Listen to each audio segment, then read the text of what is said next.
Welcome back. Let's tell you about this story now. A request for a speedier removal of Public Protector Busisiwe Mkhwebane is before members of Parliament this morning. The Portfolio Committee on Justice and Correctional Services is expected to consider a draft report on the request. This stems from a 2017 ruling by the High Court in Pretoria.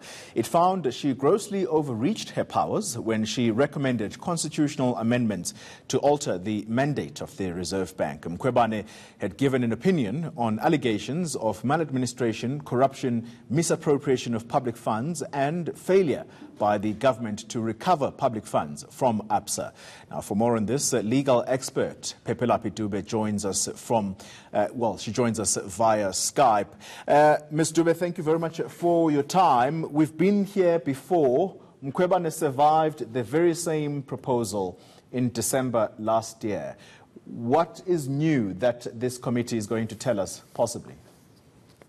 Well, I think in addition to the manner in which she conducted herself in the ABSA CX matter, I think we also need to consider how she conducted herself in the allegations involving a series of tweets that were sent out by the Premier of the Western Cape, Helen Zille, in the sense that it was widely criticized, in the sense that she clearly did not have jurisdiction to weigh in on those tweets. And secondly, the fact that even in weighing in on those tweets, she appeared to have misapplied the law. I think in general, it's just about the manner in which she approaches the law and the fact that time and again, it would appear as if she doesn't quite understand what exactly or where exactly the jurisdiction of the Public Protector's office begins and ends. So I think if we consider the fact that it isn't just about the CX matter, but it's about other matters as well, I think these are the new issues that could be brought to light. And it's very interesting that you touch on the point of her interpretation of the law. The DA has then come before that very committee in December saying that incompetence is one of three criteria that the fitness of the public protector to hold office can be tested. Are they correct in that?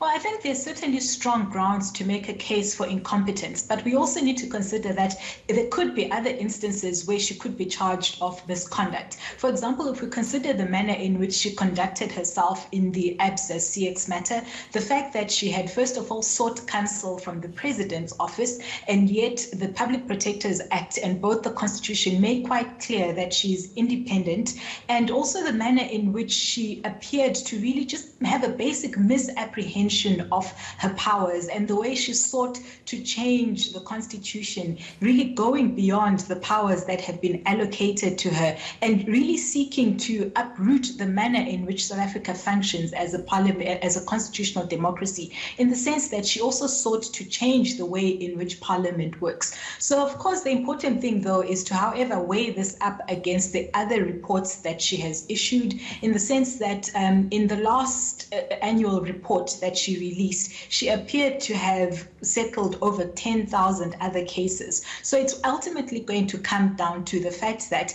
in these big cases, she has made monumental and rather elementary mistakes, which suggests that she has no clear understanding of her powers and her role as a public protector.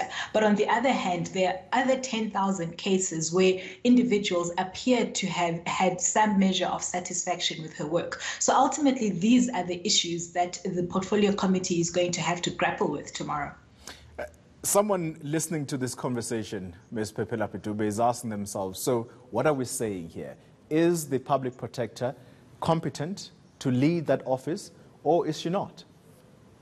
Well, given the fact that we're not just talking about hearsay, we're not just talking about public opinion, but the fact that there is a judgment which has been granted against her, and that judgment makes it quite clear that even the court itself was not impressed in the manner in which she conducted herself. So I think there are very strong grounds to suggest that the public protector is incompetent. And we also need to bear in mind that she received a personal cost order, and this by any means is not a normal order of business in the courts, in the sense that a personal cost order is given where there are such grave circumstances. So I think for all these reasons, there are very strong grounds to perhaps argue that the public protector is incompetent.